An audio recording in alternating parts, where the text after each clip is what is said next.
Acknowledge your loss. Maybe you have experienced the loss of someone important to you, a friend or a family member, but it's not your responsibility, nor should it be your goal, to try and fill that void of that missing person. The emotions and the memories attached to that person will always be a part of you. Acknowledge that person. Speak to that person as if they were still there. Acknowledge that they made a change in your life, one that will never be replaceable. If you need to cry, cry. A good friend of mine recently lost a parent, and this person came to me and told me that their life was chaos, that there was anger, frustration, and pain directed at different aspects of that loss, different parts of that loss, and they wanted to know if there was an easy way to deal with that. There isn't. Loss is a roller coaster, but you have to experience it in order to move on, in order to grow, in order to process that loss and live with that loss in a way that is healthy. You have to ride that roller coaster. If you get scared when this process speeds up, you can hold the hand of your significant other. If you are alone, this process can be faced as quickly or as slowly as you need to. Sometimes you'll wonder where this anger, pain, self-doubt comes from, and you want it to go away, but it's part of the process. Perhaps your family doesn't accept you for your choices or your lifestyle. Perhaps you're far away from your family, and that support system isn't there. This is where it is important to consider each and every emotion that crosses your mind. If you're lonely, it's okay to be lonely. It's not something you have to fix. It's not something you may be able to fix. Wear it like a brand new shirt, because the only way that you can get comfortable with it is by wearing it over and over again. If you're feeling depression or anxiety because you feel like you don't have control, then acknowledge that that control is not something you have to have. You don't have to be in control, and in fact, you can't be in control of your emotions, of the choices that other people make, of the events that happen that separate us physically or in terms of relationships. Allow yourself to wear these emotions. Recognize why you're feeling them, and that you don't have to be in control right now. Those that you have lost, either through passing, through physical distance, or through emotional separation, they experience fear and doubt and anxiety too. It feels odd to embrace these, but it's because of an unnatural fear of expressing ourselves. Have we gotten lost in the process of trying to understand these emotions and grow with them? Don't deny yourself any emotions that you may experience. You cannot help that memories and emotions surface. There's no need to try to put on a brave face when you're struggling. By allowing your emotions and your struggles to come forward in a place that you feel safe and comfortable, it will be easier for you to move through those emotions and move through those struggles, whether that be pain or loneliness or depression. Find a safe, quiet spot and allow those emotions, allow those experiences to come forward. If it hurts, cry, yell, whatever it is you need to do to feel like you can face those emotions.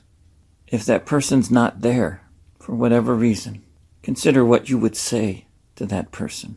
Allow any emotions that come to mind, any experiences, any memories to flood over you and take on each of the experiences that you feel while you're thinking about those things. Take one emotion at a time. If you're lonely, if you're hurt, if you're struggling, if you allow all of the emotions that you might feel about a situation to rush over you at the same time, it may overwhelm you. You may become depressed. You may become so angry that you can't function, or so hurt that you feel like you're going to be sick. Think about each memory and each feeling and emotion that comes up and ask yourself, why am I feeling this way? When you ask yourself that question, the answer cannot be someone else's actions. Why am I feeling this way? Well, my parents don't accept my lifestyle. I lost the person that I loved. They're not here anymore. The person that I loved hurt me. That cannot be the answer. Because at the end of the day, no matter what else someone did, whatever choice that they made, how you feel is not their responsibility. It's not their fault. How you feel is based on you, how you interpret the situation, what your expectations were, what your expectations are now. Discuss with yourself why you are feeling this way. Because I am angry that this person did this. Because I am lonely because this person is no longer here. Because I had to make a choice between being myself or trying to be something that I'm not to be accepted by someone else. And that's why I'm lonely, depressed, and hurting. Create an idea to attach to those emotions. If before it was, I'm hurt, I'm lonely, I'm depressed, I'm angry because this happened, this is where you create an additional idea to attach to that emotion. Draw a picture of your feeling or write it down. I am angry at, I am lonely because, I'm feeling depressed because, and as you write it, attach an additional idea. I'm depressed because my family doesn't understand my choices and my lifestyle, but I made the choice to be myself. I stood up for what I believe, and I can't be angry at other people for not accepting that, even if they are my family, my friends, or someone I have loved very much. And you write that down. Or you draw a picture of that person or those people that are missing or that have hurt you, and then you write what new ideas or emotions you're going to move forward with. My girlfriend broke up with me. That made me feel hurt and lonely. Now, I don't have to blame her. I don't have to use my hurt or loneliness as a weapon, but rather like a blanket, so that when it comes up again, and it will, you can continue to build on the ideas that you're adding to it. Despite common misconception, you can't fix emotions. You can't just man up or woman up. You can't just drag yourself up out of those experiences, those emotions, and move forward without creating a more positive experience. If you're angry or hurt at someone, you can continue to be angry or hurt at them, but now you're adding something new to the experience. Perhaps you're adding that the anger is making it worse. What those new ideas and new feelings are that you're adding are purely up to you. You have to decide those things. But the goal is to make it a better experience the next time that memory or emotion comes back. The goal is to add little pieces to make it a better experience, so that it's not about blame. It's not about being a victim of your pain, being a victim of your loneliness or your anger or your depression. You are not a victim. Don't make yourself one. And don't make yourself a victim of other people's choices. If you made a choice to be who you are, knowing full well that you might lose acceptance of friends or family or people that you have loved, then you need to build on that experience and keep going. Realize that that is a positive change. No change happens without consequence. I know this is a lot to take in, my friends, but each new step gets you closer, not to being a better person, not to fixing something that's broken, but learning to be who you are and live with the choices that you have made and grow from the choices that others have made.